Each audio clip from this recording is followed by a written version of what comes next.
ಸ್ನೇಹಿತರೆ ನಮಸ್ಕಾರ, welcome to movie doctor. ಈ ವಾರ 2 ನಿರೀಕ್ಷೆಯ ಸಿನಿಮಾಗಳು ರಿಲೀಸ್ ಆಗಿವೆ. ಮೊದಲನೇದು ವಿನಯ್ ರಾಜ್ಕುಮಾರ್ ನಟನೆಯ ಪೇಪೆ. ನಾನು ಈಗಾಗಲೇ ಈ ಪೇಪೆ ಸಿನಿಮಾದ ಕುರಿತು ನನ್ನ ರಿವ್ಯೂ ಅನ್ನ ನನ್ನ ಚಾನೆಲ್ ನಲ್ಲಿ ಅಪ್ಲೋಡ್ ಮಾಡಿದ್ದೀನಿ. ನೀವಿನ್ನು ನೋಡಿಲ್ಲ ಅಂದ್ರೆ ದಯವಿಟ್ಟು ಆ ರಿವ್ಯೂನ ನೋಡಿ ನಿಮ್ಮ ಅನಿಸಿಕೆನ ತಿಳಿಸಿ. ಹಾಗೂ ಎರಡನೇ ಸಿನಿಮಾ ರಿಷಬ್ ಶೆಟ್ಟಿ ನಿರ್ಮಾಣದಲ್ಲಿ ಪ್ರಮೋದ್ ಶೆಟ್ಟಿ ನಟಿಸಿರುವ ಲಾಫಿಂಗ್ ಬುದ್ಧ. ಲಾಫಿಂಗ್ ಬುದ್ಧ ಭರ್ಜರಿಯಾಗಿ ಪ್ರಮೋಷನ್ ಮಾಡಿ ಚಿತ್ರಮಂದಿರಕ್ಕೆ ಗ್ರ್ಯಾಂಡ್ ಆಗಿ ಎಂಟ್ರಿ ಕೊಟ್ಟಿದೆ ಅಂತ ಹೇಳ್ಬೋದು. ಪ್ರಮೋದ್ ಶೆಟ್ಟಿ ಪ್ರಮುಖ ಪಾತ್ರದಲ್ಲಿ ಕಾಣಿಸಿಕೊಂಡಿರುವ ಈ ಸಿನಿಮಾದ ಟೈಟಲ್ ಹೇಳುವಂತೆನೆ ಇಲ್ಲಿ ನಗುವಿಗೆ ಹೆಚ್ಚು ಪ್ರಾಮುಖ್ಯತೆ. ಹಾಗಂತ ಭರತ್ರಾಜ್ ಕೇವಲ ನಗಿಸುವುದಷ್ಟೇ ಅಲ್ಲ, ಕಥೆಯಲ್ಲೊಂದು ಸಸ್ಪೆನ್ಸ್ ಅನ್ನು ಕೂಡ ಇಟ್ಟಿದ್ದಾರೆ. ಕತೆ ಮೇಲ್ನೋಟಕ್ಕೆ ಪೊಲೀಸಪ್ಪನ ತೂಕದ ಕಥೆ ಆಗಿದ್ರೂ ಇಲ್ಲೊಂದಿಷ್ಟು ಗಮನ ಕೊಡಬಹುದಾದಂತ ಅಂಶಗಳು ಇವೆ. ಲಾಫಿಂಗ್ ಬುದ್ಧನ ಕತೆಗೆ ನಗುವಿನ ಜೊತೆಗೆ ಸಸ್ಪೆನ್ಸ್ ಟಚ್ ಕೊಟ್ಟು ಪ್ರೇಕ್ಷಕರಿಗೆ ಹೊಸ ಅನುಭವವನ್ನ ಕೊಡುವುದಕ್ಕೆ ಹೊರಟಿದ್ದಾರೆ ನಮ್ಮ ನಿರ್ದೇಶಕರು. ಹಾಗಿದ್ರೆ ಈ ಸಿನಿಮಾ ಹೇಗಿದೆ ತಿಳ್ಕೊಳ್ಳೋಣ ಬನ್ನಿ. ಅದಕ್ಕೂ ಮುಂಚೆ ಸ್ನೇಹಿತರೆ, ನನ್ನದೊಂದು ರಿಕ್ವೆಸ್ಟ್, ಯಾರೆಲ್ಲ ಇನ್ನೂ ನನ್ನ ಚಾನೆಲ್ ನ ಸಬ್ಸ್ಕ್ರೈಬ್ ಮಾಡದೆ ನೋಡ್ತಿದ್ದೀರೋ ದಯವಿಟ್ಟು ಸಬ್ಸ್ಕ್ರೈಬ್ ಮಾಡಿಕೊಂಡು ಸಪೋರ್ಟ್ ಮಾಡಿ ಅಂತ ಹೇಳ್ತಾ, ಹಾಗೂ ನನ್ನ ಮುಂದಿನ ಎಲ್ಲಾ ವಿಡಿಯೋಗಳ ಅಪ್ಡೇಟ್ಸ್ಗಾಗಿ ಬೆಲ್ ಐಕನ್ ನ ಕ್ಲಿಕ್ ಮಾಡಿ. ಮೊದಲಿಗೆ ಸಿನಿಮಾದ ಪ್ಲಾಟ್. ಶಿವಮೊಗ್ಗದ ನೀರೂರಿನ ಪೊಲೀಸ್ ಕಾನ್ಸ್ಟೇಬಲ್ ನಿಂದ ಈ ಸಿನಿಮಾದ ಕತೆ ಆರಂಭ ಆಗುತ್ತೆ. ನೀರೂರು ಪೊಲೀಸ್ ಕಾನ್ಸ್ಟೇಬಲ್ ಗೋವರ್ಧನ್ ಅಂದ್ರೆ ಪ್ರಮೋದ್ ಶೆಟ್ಟಿ. ಈತ ತಿಂಡಿಪೋತ.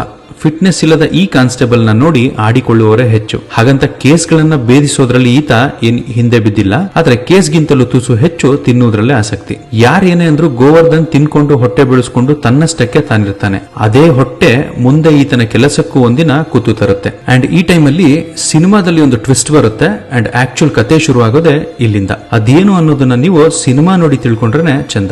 ಇನ್ನ ಸಿನಿಮಾ ಹೇಗಿದೆ ಅಂತ ಮಾತಾಡೋದಾದ್ರೆ, ನಮ್ಮೆಲ್ಲರಿಗೂ ಗೊತ್ತಿರೋ ಹಾಗೆ ಪ್ರಮೋದ್ ಶೆಟ್ಟಿ ಇಲ್ಲಿವರೆಗೂ ಅತಿ ಹೆಚ್ಚು ಅತಿಥಿ ಪಾತ್ರದಲ್ಲೇ ಕಾಣಿಸಿಕೊಂಡಿರೋದು. ಜೊತೆಗೆ ಬಹುತೇಕ ಗಂಭೀರ ಪಾತ್ರಗಳು ಹಾಗೂ ಹಾಸ್ಯ ಪಾತ್ರಗಳಲ್ಲೂ ಅವರು ನಟಿಸಿದ್ದಾರೆ. ಪ್ರಮೋದ್ ಶೆಟ್ಟಿ ಅವರ ಈ ಸ್ಟ್ರೆಂತ್ ಅನ್ನ ಭರತ್ರಾಜ್ ಅವರು ಚೆನ್ನಾಗಿ ಈ ಸಿನಿಮಾದಲ್ಲಿ ಬಳಸಿಕೊಂಡಿದ್ದಾರೆ. ಅಂದ್ರೆ ಪ್ರಮೋದ್ ಶೆಟ್ಟಿ ಅವರಿಂದ ಹಾಸ್ಯ ಹಾಗೂ ಗಂಭೀರ ಎರಡೂ ಪಾತ್ರವನ್ನು ಕೂಡ ತೆಗೆಸಿದ್ದಾರೆ. ಒಟ್ನಲ್ಲಿ ಸಿನಿಮಾದ ಫಸ್ಟ್ ಹಾಫ್ ಅತಿ ಹೆಚ್ಚು ಕಾಮಿಡಿಗೆ ಫೋಕಸ್ ಮಾಡಿದ್ರೆ, ಸೆಕೆಂಡ್ ಹಾಫ್ ಅಲ್ಲಿ ಟ್ವಿಸ್ಟ್ ಅಂಡ್ ಸಸ್ಪೆನ್ಸ್ ಗೆ ಹೆಚ್ಚು ಫೋಕಸ್ ಮಾಡಿದ್ದಾರೆ ಅನ್ನೋದು ಗೊತ್ತಾಗುತ್ತೆ. ಇದು ಪ್ರೇಕ್ಷಕರನ್ನ ಆಗಾಗ ಕುತೂಹಲಕ್ಕೂ ತಂದೊಡ್ಡುತ್ತೆ. ಒಟ್ನಲ್ಲಿ ಪ್ರೇಕ್ಷಕರಿಗೆ ನಗುವಿನ ಮೂಲಕ ಮನರಂಜನೆಯನ್ನು ನೀಡುತ್ತೆ, ಹಾಗೆ ಸಸ್ಪೆನ್ಸ್ ಮೂಲಕ ಥ್ರಿಲ್ ಅನ್ನು ನೀಡುತ್ತೆ. ಆದ್ರೂ ಸಿನಿಮಾದಲ್ಲಿ ಕೆಲವು ಕುಂದುಕೊರತೆಗಳು ಅಲ್ಲಲ್ಲಿ ಕಾಣಿಸ್ತವೆ. ಇನ್ನ ಈ ಸಿನಿಮಾದಲ್ಲಿ ದಿಗಂತ್ ಕೂಡ ಕಾಣಿಸಿಕೊಂಡಿದ್ದಾರೆ. ಇವರ ಪಾತ್ರ ಈ ಸಿನಿಮಾದ ಹೈಲೈಟ್. ಮೂಲಗಳ ಪ್ರಕಾರ ಈ ಪಾತ್ರವನ್ನ ರಿಷಬ್ ಶೆಟ್ಟಿನೇ ನಟಿಸಬೇಕಾಗಿತ್ತು.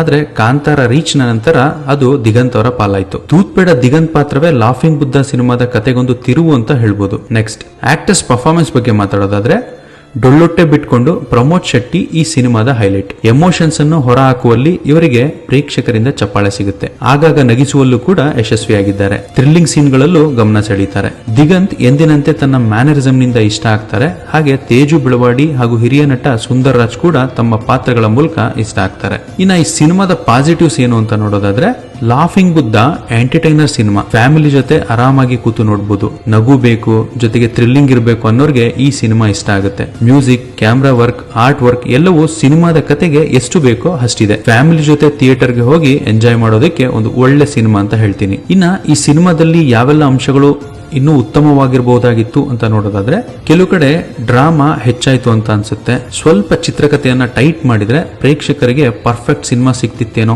ಅನ್ನೋದು ನನ್ನ ಭಾವನೆ. ಕೆಲವು ಕಡೆ ಇನ್ನು ಏನೋ ಬೇಕಿತ್ತು ಅಂತ ಅನ್ಸುತ್ತೆ. ಈ ತರ ಚಿಕ್ಕ ಪುಟ್ಟ ಅಂಶಗಳನ್ನ ಹೊರತುಪಡಿಸಿದ್ರೆ ಭರತ್ರಾಜ್ ಅವರ ಈ ಸಿನಿಮಾ ನಿರ್ದೇಶನ ತುಂಬಾ ನೀಟ್ ಆಗಿದೆ. ಅಂಡ್ ಅವರು ಅವರ ಹಳೆಯ ಸಿನಿಮಾ ಹೀರೋಗೆ ಹೋಲಿಸಿದ್ರೆ ಇಲ್ಲಿ ಅತಿ ಹೆಚ್ಚು ಪಳಗಿರೋದು ನಮಗೆ ಗೊತ್ತಾಗುತ್ತೆ. ಒಟ್ಟಾರೆ ಇದೊಂದು complete out and out comedy and suspense based movie ಆಗಿದ್ದು ಪ್ರೇಕ್ಷಕರನ್ನ ನಗಿಸುವಲ್ಲಿ ಯಶಸ್ವಿಯಾಗಿದೆ.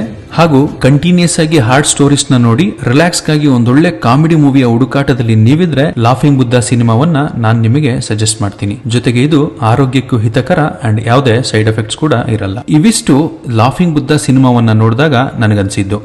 ನೀವು ಈಗಾಗಲೇ ಸಿನಿಮಾವನ್ನ ನೋಡಿ ಆಗಿದ್ರೆ ನಿಮ್ಗೇನನ್ನಿಸ್ತು ಅಂತ ನಿಮ್ಮ ಅನಿಸಿಕೆಗಳನ್ನ ಕಾಮೆಂಟ್ ಬಾಕ್ಸ್ ಮೂಲಕ ತಿಳಿಸಿ ಅಂತ ಹೇಳ್ತಾ, ಜೊತೆಗೆ ರಿಷಬ್ ಶೆಟ್ಟಿ ಅವರು ಇದೇ ರೀತಿ ಅತಿ ಹೆಚ್ಚು ಸಿನಿಮಾಗಳನ್ನ ಪ್ರೊಡ್ಯೂಸ್ ಮಾಡಲಿ ಹಾಗೂ ಅತಿ ಹೆಚ್ಚು ಹೊಸ ಕಲಾವಿದರುಗಳಿಗೆ ಅವಕಾಶಗಳನ್ನ ಕೊಡ್ಲಿ ಅಂತ ಹೇಳ್ತಾ ಈ ವಿಡಿಯೋನ ಇಲ್ಲಿಗೆ ಎಂಡ್ ಮಾಡ್ತಾ ಇದ್ದೀನಿ. ಮತ್ತೆ ಸಿಗ್ತೀನಿ ಇನ್ನೊಂದು ಒಳ್ಳೆ ಕಂಟೆಂಟ್ ಜೊತೆಗೆ.